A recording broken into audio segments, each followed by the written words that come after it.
Okay, so let's look at some slightly trickier graph sketching questions. These are really sort of going to test your intuitive understanding of graph sketching, and it's going to be challenging, but I think quite interesting, hopefully. So let's take a look. You've been given here a function. It's quadratic, so hint hint, you're probably going to want to factorize this. And we've got four parts, four completely independent questions where you're going to sketch each of these, where f of x is a component of the question, but you've been given what f of x is. Okay, so really this is just framing four completely independent questions which happen to share this commonality of f of x. What you don't need to do for these questions is consider f of x and then imagine how it transforms. I would say we're not going to do that. Instead, you're just going to consider these functions as they are and consider the features of those functions and see how they work in terms of a graph. However, having said that, although you're not really going to be having to transform this, what you should do is still consider what the original function looks like, because some of the important features of this function will correspond to important features of these other questions here. Okay, so start off, although it hasn't asked you to, first just sketch that. Once you've got that down, have a go at these. Okay, and one little bit of warning: the first one, A, don't make the mistake I initially did, which was misread it. I misread it as y equals f of x squared, so I ended up squaring this and getting a quartic. Was quite proud of myself for having done it properly, and then realised that's not what it's asking me to do at all. Part A I actually really like. It's really interesting what you'll end up getting when you plot y squared equals this. Okay, so give it a go. When you're ready, pause the video now.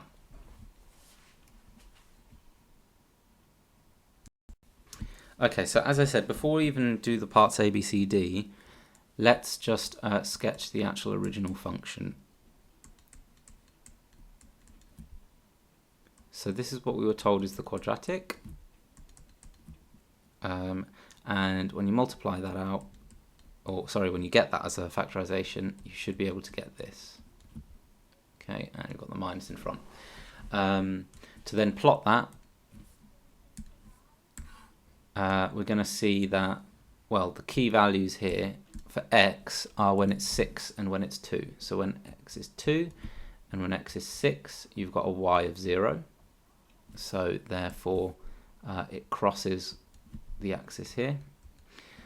And when y is, when x is 0, I'm going to get minus 6 here, minus 2 here, multiplies to make 12, and minus that is minus 12. So when x is 0, I've got minus 12 down here. So it also crosses this.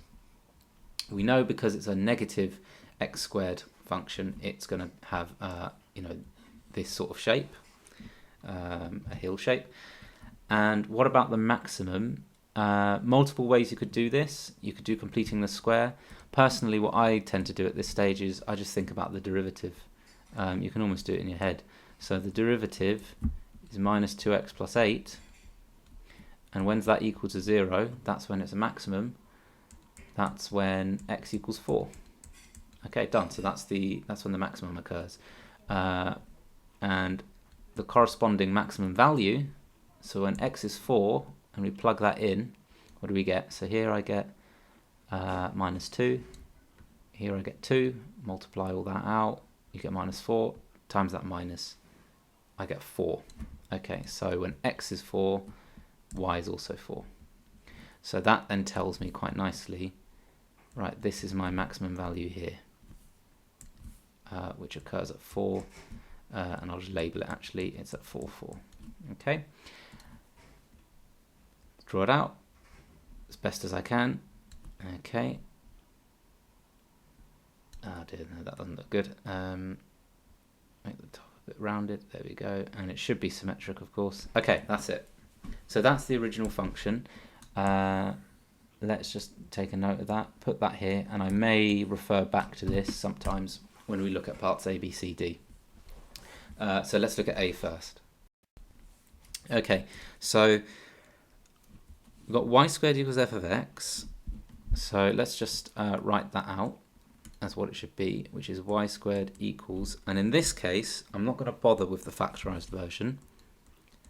I'm going to just keep it as the original polynomial is given. And here's why. And you need to be able to spot this. If I've got a combination of x's and y's being added together where it's quadratic, there's a certain shape that you may be able to get out of this, okay? And you'll start to see it, hopefully, if I make all of this equal to 0. So let's bring everything to one side and equate to 0. Okay. So x squared plus y squared equals something. That should be familiar to you. Unfortunately, we've still got something messing this up in the minus 8x. However, what we can do is a kind of completing the square. So half of minus 8 is minus 4. I'm going to change this to x minus 4 squared, therefore. When I multiply that out, I've got x squared minus 8x, which is what I want. But then I've got an extra 16. So let's take away the 16. And then therefore, I've correctly completed the square there. So that red underline is the same value as that. And then I've still got plus 12. That therefore is the same as y squared plus x minus 4 squared minus 4 equals 0, which is the same as y squared plus x minus 4 squared equals 4. Another way of saying 4 is 2 squared. Okay, so now this should be familiar. This is a circle with centre 4, 0, radius 2. Isn't that interesting? So we've got y squared equals to a quadratic, ends up giving me a circle. So in terms of a graph, it comes out quite easy. Let's just draw a circle. And we've got the centre here, that's 4, 0. And it's going to cross, because it's radius 2, it's going to be at 6, 0 and at 2, 0. Because, you know, this radius here is 2. So you could also similarly get this as 4, 2. And here as 4, minus 2. Okay, part B. This is the easiest one.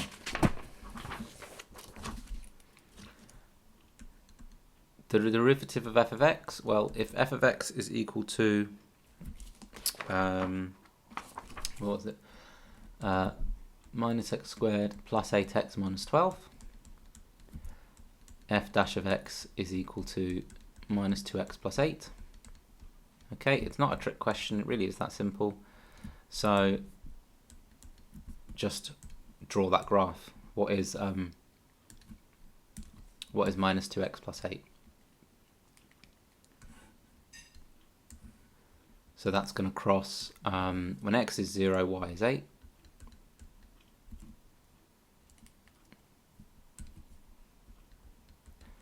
And when f dash of x is 0, that means minus 2x plus 8 is 0, x is 4.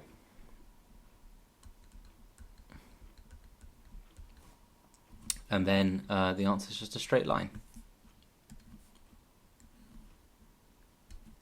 Except it should go through the points. Hang on. There you go. That's your answer. Okay, B done.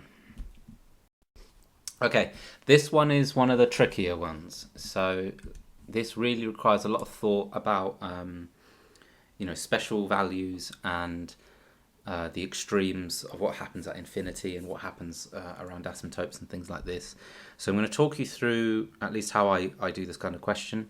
Maybe you've got a similar sort of logic, or maybe you weren't quite sure and you just needed some help. But see what you think about the way I approach this. So first of all, as a function, that's effectively this, isn't it? X minus 6 times x minus 2. That was our f of x, and I've just taken the minus sign on the bottom and I've chosen to put it at the top.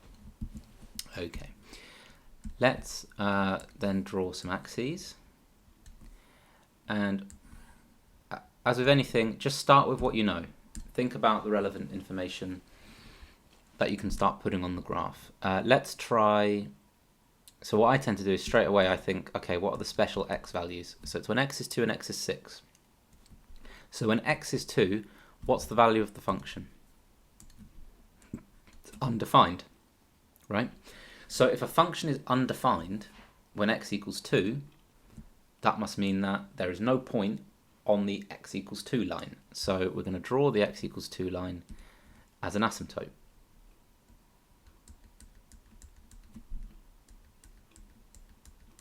Okay, so there is no point on this line which ever crosses or touches it.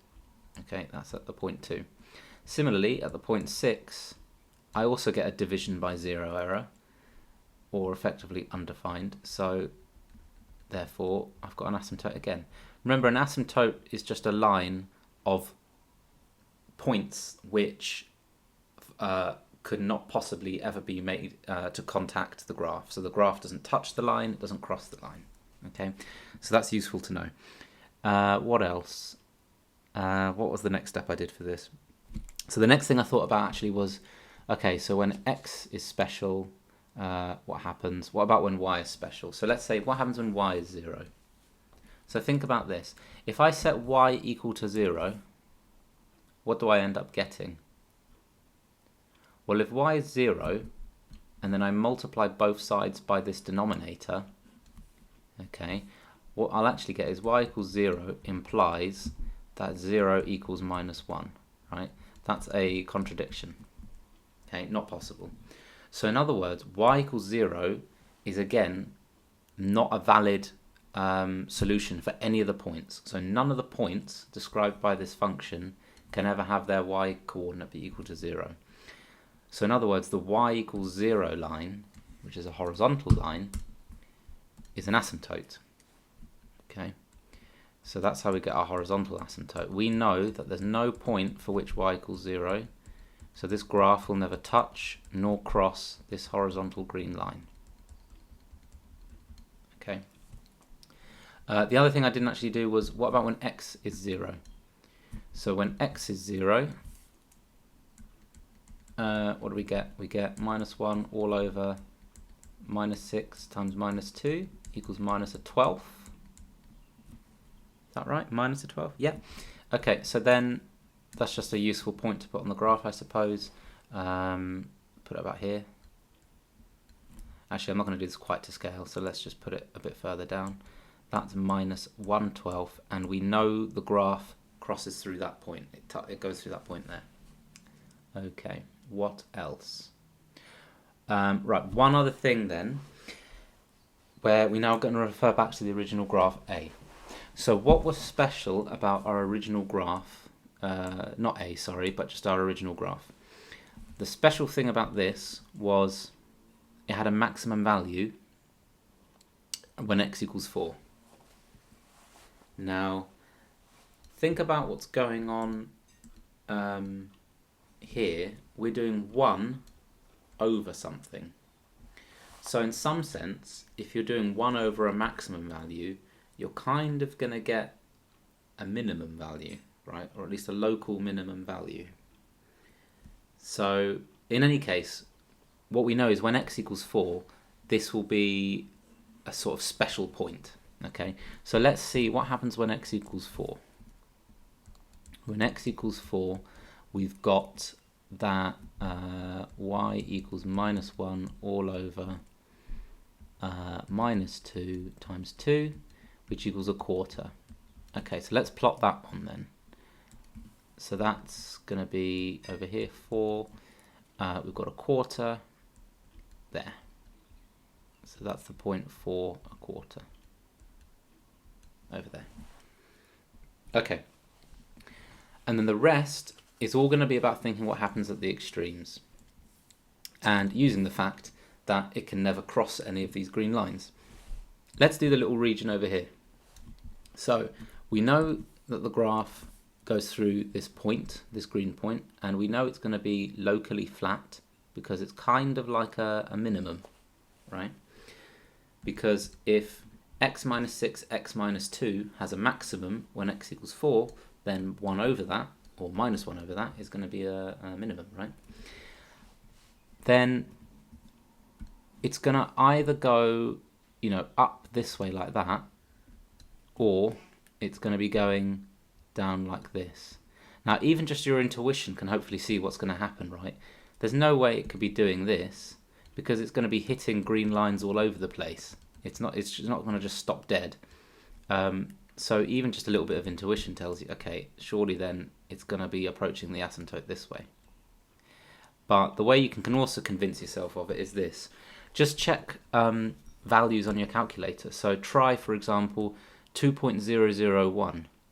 When I plug that into here, do I get a really big value or a really small value? You should find you get something that's quite big, a big positive value. And you can see that as x gets closer and closer and closer to 2 from the right hand side, you're going to be getting more and more positive values. Similarly, if I tried, say, 5.999 in the calculator, I should get a very big value corresponding to the graph shooting up here. Okay, so you can use a little bit of your calculator to check those kinds of things. Okay, so then we've got the rest to still deal with, the right hand side and the left. Let's look at the right. So, or let's look at the two extremes. What happens as x goes to infinity? So, as x goes to infinity, actually let's make a little table. Let's do this sort of a bit more rigorously. As x goes to infinity, x minus 6, what does x minus 6 go to? Well, I mean, you know, as horrible as it is to say, infinity minus 6 is infinity, right? I mean, that's not a very mathematical statement, but it is, there's some truth buried in that sort of, you know, way of saying it. So x minus 6 will also tend to infinity. X minus 2, it also tends to infinity. Let's do another row. As x goes to minus infinity, well, x minus 6, that just tends to minus infinity. X minus 2, that just tends to minus infinity. So then think about what happens when I multiply them. When I do x minus 6 times x minus 2, and now this really pains me to say, infinity times infinity effectively is infinity, right? I'm getting two massive numbers. As I multiply them, I will also get another massive number. So as x goes to infinity, the product of these two is infinite. As x goes to minus infinity, what's the product of these two again? Well, again, it's infinite, right? It's positive infinity in some sense. So what we can say then is, in both cases, x minus 6 times x minus 2 ends up tending to positive infinity, right? Remember, there's a difference between positive and negative infinity. So therefore, 1 over that, in both cases, I've squashed it in a bit, but 1 over that, 1 over positive infinity, sorry, minus 1, isn't it? So let's actually, let me just neaten this a bit, because it's the same in both cases. These both give me that x minus 6, x minus 2 tends to infinity. Okay, so then 1 over that is tending to 0. 1 over an infinitely large number is tending to 0. And if I make it a minus, and you might think this is pointless, but it's in some sense tending to minus 0. Now, minus 0 and plus 0 are the same thing, right? They're the same value. But the point is that it never actually becomes exactly 0. So what this tells us, by saying it tends to, you know, a sort of minus 0, and just to be clear, this is now off the sort of the spec, right? This is not going to be in the textbook, but this is, I mean, this is real life. This is real maths. So minus 0 is a technical term to tell us that it's tending to 0 from below the x-axis, right? So it's not tending to 0 from above, it's tending from below. And it's the same for both when x goes to infinity over here and for when x goes to minus infinity over here. So what we know then is that as x goes to infinity, it's tending to 0 from below, and as x goes to minus infinity, it's tending to 0 from below. Okay. And now you can almost fill in the gaps, because, for example, on this right-hand side, where can this line go? I mean, it's not going up here, because it's got all these green lines that it's not allowed to cross, right? So, I mean, quite naturally, you can see it's going to have to go down this way and approach that asymptote. Similarly, this one at the bottom, this one over here on the left, where's this one going to go? Well, we know it has to pass through this point. Right, now I've drawn that quite badly because it should be smooth, because it's a smooth looking function. But it has to be going from here, pass through that green point, that has to happen. And then at that point, again, it's not going to go off here. It's not allowed to cross these green lines anywhere. So the natural choice is for it to asymptotically go down that way. And we're done. That's the plotting of the graph. Maybe you've used different logic, or you've used elements of what I've talked about, or maybe just used a bit more intuition. But that is a nice full explanation of how exactly you can precisely draw this graph without any doubt in your mind as to should it be up here or down here, is there anything in this gap. That's the logic you should be using. Okay, and that's quite an advanced question, but hopefully that made sense. Okay, and finally, y squared equals e to the f of x. This is a tough one. Let's write it as the factorized form.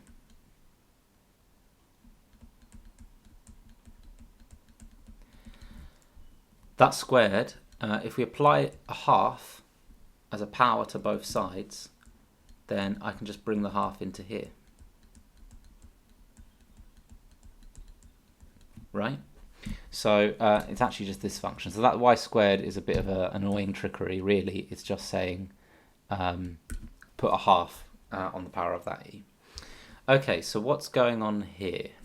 Let's draw the axes. And now C gave us a bit of practice on this.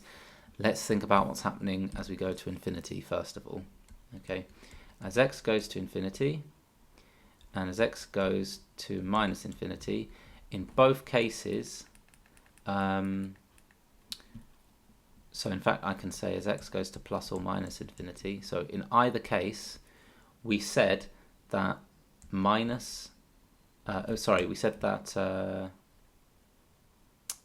am I using the right logic here? Yeah, okay. Let me just backtrack slightly so that I don't try and do too much in one go. As x goes to infinity, x minus 6 times x minus 2, that goes to infinity. And therefore minus x minus 6, minus x minus 6 times x minus 2 goes to minus infinity. As x goes to infinity, as x goes to minus infinity, then minus x minus 6, x minus 2 is going to what? Also minus infinity. Okay. So now let's see, okay, what if I do e to the power of that thing? So as x goes to infinity, e to the power of minus x minus 6, x minus 2 is going to e to the minus infinity. And as x goes to minus infinity, e to the minus x minus 6, x minus 2 is going to e to the minus infinity again. Okay, and if I stick the half in, which I missed out, it doesn't affect that at all either, because infinity times a half effectively is infinity. So, to sum up what I've said there, as x goes to both plus or minus infinity, in either case, the function y is going to e to, I suppose, minus infinity, which is what? It's just 0, right? As e is being raised to a smaller and smaller number, a more and more negative number is going to 0. So the formal way I would write this is as follows. I'd say as x goes to plus or minus infinity, y equals 0. The stuff up here, which I'm now deleting, that's just sort of your logic in your head, okay? But this, what I've just moved up here, that's a true mathematical statement. As x goes to plus or minus infinity, y goes to 0. Plus or minus 0? Plus. Because if you think about it, e to the power of anything can only be a positive number. So it must be approaching 0 through the positive numbers, not through the negative numbers. So therefore, I can do a little drawing here of approaching an asymptote on the right and approaching an asymptote on the left, and that asymptote is the horizontal 0 line. Okay, and the justification for why it's an asymptote is the fact that you know that e to the power of anything must be positive, and therefore the graph can never dip below the x-axis, so it's never going to touch this line. Okay, so I mean, we've done most of the function. We know what happens as it goes to infinity and negative infinity, we just don't know what happens in the middle. So let's try a few other values. When x is 0, what do we get? We get e to the minus a half times minus 6 times minus 2. That is e to the minus 6. That is a very, very small positive number. Okay, so a very, very small positive number. That is the point 0 e to the minus 6. Okay, in which case this steep red line I've drawn, probably a bit too steep. Okay, but it is still up there. In fact, it's just going to do this. It's going to be going along, and it's only actually increasing. I've done it wobbly, but that's only because I can't control the pen. And it's going up like that. Okay, so still something is going on here in the middle. Now let's think about the original f of x. Let me go back a couple pages. This is our original f of x. Where's the biggest value? It's when x equals 4. So when x equals 4 is the maximum. How does that correspond to this function? Well, e to the power of something, if that something has a maximum, then e to the power of that thing also has a maximum at the same point, right? If I say f of x, its biggest value is when x is 4, then e to the f of x will also have its biggest value when x equals 4. So therefore, x equals 4 is again a relevant thing to ask about. What's x equals 4? Y gives me what? Minus a half times minus 2 times 2. So it's e to the 2, e squared. And that's when x equals 4. So let's plot that point. When x is 4, you've got e squared. Let's say this is e squared on the graph. E squared is going to be something like a bit more than 5, I think. So that's 4e squared. And remember, that is the maximum value of this function. It can't get any bigger because f of x can't get any bigger than what it is when you plug in 4. So, oh, have I done that correctly, actually? Yeah, that makes sense. Okay, so then fill in the gaps. From here, it must be going up, reach the maximum, and then from there, it needs to go down to rejoin this part where we know it's getting infinitely closer to 0. Okay, and that's it, done. If I extended this to the right, it would sort of go like this, and this is actually a symmetrical function, symmetric about this point 4. Okay, and that's it. That's how we've drawn it.